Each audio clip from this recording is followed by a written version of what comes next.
Hello, this is Rachel from the Nerdy Homeschooler. Today I will be giving you a thorough look inside Speaking Spanish with Miss Mason and François, volumes 1 and 2. These hardcover versions I purchased from Cherrydale Press. There are also ebook versions available that you can purchase, and this same product is available in several European languages.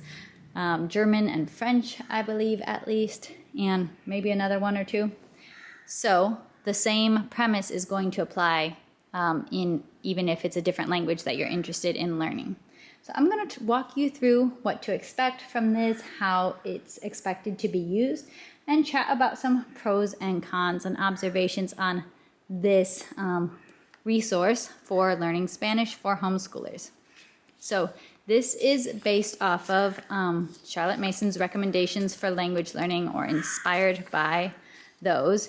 You are going to want to read the introductory material, and I say this in so many videos because I know a lot of people just want to jump straight in, but it is worth it to take the time to read the introductory material to understand how the book is intended to be used.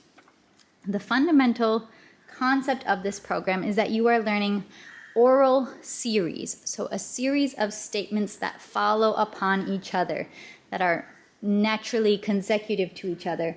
And the focus is on vocab in the context of sentences versus lists of vocab. There is an audio track available. I did not purchase the audio. It is an additional purchase, so it's an additional fee.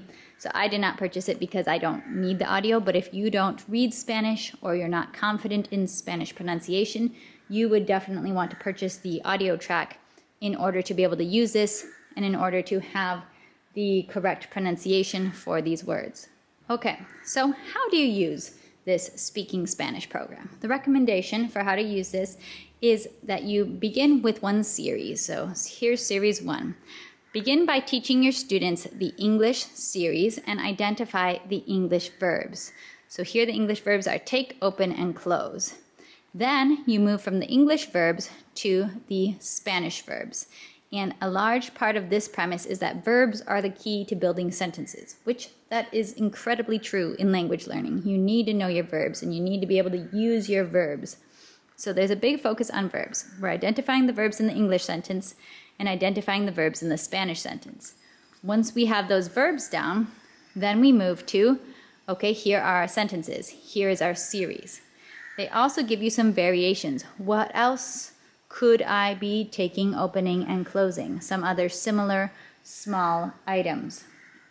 Now, a pro of this to identify is that this lends itself very easily to actions. And you're encouraged, not that you need to do a whole mime reenacting of every series, but you are encouraged to use gesture and action. And I would suggest even using props when you can easily grab a prop, because it's fun. I appreciate props. This is total physical response learning, which is highly recommended within language learning, to have props, to have action, because it does help create those connections in our brain. So you can be taking a book, opening a book, closing a book, or whatever else you have, a backpack, a notebook, something else that can be open and closed, and you can replace that noun in those sentences and act this out. And you can spend as long on a series as you need to learn it. In our family, we've been spending a week per series, and that has been plenty. But we are coming at this from a foundation of already knowing Spanish, already having a foundation in Spanish. For students who are much newer to Spanish or younger students, you might need longer. So that how long you need to master a series might depend on the series itself, and it will depend on your situation and your students. Now, this is not a grammar, and they are very clear about that. There's no real grammatical explain. There's no, hey, look at this sentence. Here's what's going on here. You know, where is our reflexive verb? Where's our reflexive pronoun? Where's an indirect object pronoun? Like, they're not going to be bringing in all of that analysis and all of those lessons in how the Spanish language works. Now, to me, I could see this as a bit of a con, because for me personally, and the way I learn best, I could feel pretty overwhelmed or be a little confused if I was opening this and had zero background in the language or zero background in language study, just because I do appreciate a little bit of explanation. You don't need to over-explain, but I appreciate explanation. And that is one of the things I enjoyed about using homeschool languages in my homeschool was its explanations. And actually, I felt that I understood reflexive pronouns better than I ever did before after teaching through the lessons in homeschool languages on reflexive pronouns. So for me, I do appreciate a little more in the way of explanation, but I also know that there are other people who do feel a lot more comfortable with the immersion method of just learning how it speaks and not needing to understand why certain words are where in the sentence. So that's just something to note and to analyze for yourself and for your family and for your teaching style. What works best for you? Do you want to have more in the way of explanation? Then you might need to add on some explanation if you're going to use this resource. And I will, and I do. When something interesting is going on in a sentence, I might take a second and explain it because I do have the background knowledge to be able to do that at this point. So this lesson right here is a good example of, they'll have the series, but a lot of times they'll also have something else here at the bottom of the page, recitation, a little bit of memory work. Here they have a very short and simple Bible verse, which for me, that's great. I want my kids learning Bible verses in Spanish anyways. We already had done some Bible memory work in Spanish anyways. That's great to have it included in here and just have some Bible memory work. And they also encourage you to have variations. So again, we have different variations of different nouns that you could be opening. And when using this with your kids, I highly recommend, if it is possible, for you guys to practice changing sentences. To take, that basic structure that they're giving you here and then change the sentence and change the sentence again and change it again and do something else. Right now you're doing this with the pencil. What else could you be doing with the pencil? And making it silly and funny too, as if that fits your kids' personalities. It does fit mine. They love to say crazy things in Spanish, like silly situations. So I encourage that because it gets them speaking Spanish. So kids do not have to be able to read to use this. This is something that you are reading to your students and you're having them repeat. So the way that I'm introducing a series to my kids, I will admit I don't really follow the first 2 steps, but if you are starting from scratch or starting from very little Spanish background, you're going to need to start with these first 2 steps, get this basis of what are you saying. Because my kids have a background in Spanish, they can already understand all of this, but because their speaking is weak, they still need practice to say this and to say it correctly with the correct endings, the correct pronouns, and so on. So that's why we are using this in my home. So my use of this might be a little different from others. But the way I introduce it is I'll just go straight to the series. I will say it and maybe do a gesture to go along with it, and I'll have them repeat after me. Say the next sentence, repeat after me. And as we go through the week, I try to get them, okay, now you're saying it with me simultaneously as I'm saying it because you already know what to say. Okay, can you take a turn and say it by yourself? Okay, can you add something on to what we're saying? Can you change a sentence? Can you do something different here while still kind of staying with this theme and this structure? And then again, they have little exercises, little memory work. Here, you're encouraged to memorize the names of the days of the week. And Numbers 1 through 7, there are 7 days in a week. Good basic information. Another series about seeing grandma. Something that I do appreciate is that the sentences logically follow each other, and that makes memorization definitely easier. So it's almost like you're learning to tell a short story in Spanish. And I'm kind of treating this like memory work, which it's great for my family and for my situation, for my kids to be having kind of practical memory work in Spanish. Now, I will say they seem to have a pretty high ratio of series that relate to painting, and painting related to nature, I guess. I suppose that's some of the Charlotte Mason influence involved. So if you ever want to talk about painting in Spanish, you will definitely have some of the vocabulary that you need.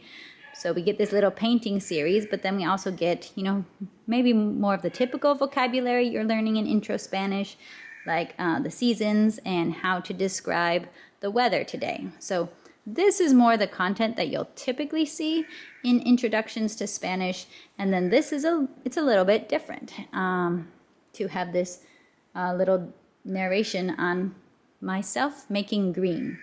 Now that is in some ways one perhaps weakness of this program, or just consideration that you might want to make, which is that in a way I wouldn't say it feels super conversational, because a lot of these series are you describing what you yourself are doing right now. Especially in all of these introductory series, you're just describing what you are doing. And they talk about this in the way that, hey, you don't go around talking like this, but that's how a toddler learns a language, that they are often saying what they are doing. And that is true. However, it doesn't tend to play a super huge role in conversation, is, saying what I'm doing all the time. So you might want to add in, if this is your main spine for Spanish learning, you might want to add in something that addresses a little bit more of back and forth dialogue. Because here we're having not really a dialogue, but a monologue, and language is often used in a dialogue. So that's just something to consider, and to just keep in mind is what are some ways to practice dialogue. And sometimes in their exercises, they do have a little bit of dialogue practice of asking questions and answering questions. And they also do have a little bit of grammar, which those who know Spanish will also recognize they're not really explaining the grammar, but they are showing you, hey, here's an example of imperative forms. Now there are rules and ways to understand how to make an imperative form from the infinitive verb, but they are not explaining how to do that. So if you want an explanation, you can look one up or add one in yourself, but they do give you the imperative. So that's a little clue that, hey, you can talk about imperatives this week and you can practice imperatives this week, which I would say imperatives are very useful. At least in parenting Spanish, I use imperatives all the time. That is a peek inside, and you can always pause to try to read these pages and see what you're getting. So here there is a bit of a dialogue right here, asking and answering. So they do have some of that, but it's just not constant or the constant focus. Especially the series is more talking about what you are doing. So they are very active. Again, this is going to be a fun one. We can get out the ball and we can, even if we're not acting out the whole thing, but if we can hold a ball or move a ball around while we're saying it, that just makes it fun. So I'm going to show you a little peek inside volume 2 right now, just so that you can see where it is going. I would not say it is a dramatic step up from the first book, but we've got different series. Again, okay, hey look, we can get our ball out again, play with a ball. So here you can see them getting into the past tense, and you're not going to see the typical conjugation graph in here of what tense do you use to describe the past, or how to conjugate verbs for different persons in the past, but they will at least give you a script of here's what it should sound like when you're talking about the past. We have, again, some work with the past, but now it's conjugated for they, conjugated for mis hermanos. So we're seeing that Aaron form. We have another Bible verse recitation. So you can see we're getting some longer series to memorize. So that's good. Your students are getting older. They're able to do longer series. And then here we do have preguntas and respuestas. We have some dialogue. So I am definitely happy that there is some dialogue, because that's always something we do want to focus on in language. We aren't just talking to the air, we're talking to a person and they're going to respond. And then how do we respond back to them? I am enjoying using this with my kids. I think it's working well for them and it's meeting our goals. And my goal was really to add more oral Spanish work into our day. And I like having them be able to change the sentences, add a different verb into the sentence. We could take this story and maybe we'll make this story about some other insect that just so happens to get trapped, and we'll change some of the sentences and make it make sense for a different type of insect, something else we could catch. Or maybe I could study with my brother or my cousin. So there are, once you have the structure, then you can take that structure and have fun with it and change it. All right, I hope it was helpful to see inside these. If you have any questions, please feel free to ask. As usual, I'm always happy to chat with you in the comments, and I will see you next time. Bye.